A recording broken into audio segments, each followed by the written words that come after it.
Najväčšia známa eliptická galaxia je IC 1101, smer súhvezdie Panna.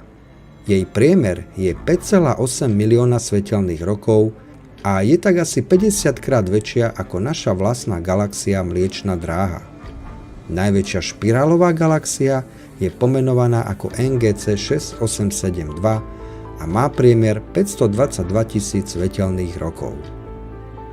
Aj keď sa medzi galaxiami nachádza veľké množstvo akoby prázdneho priestoru, nie sú to osamotené ostrovy hviezd plávajúce vesmírom.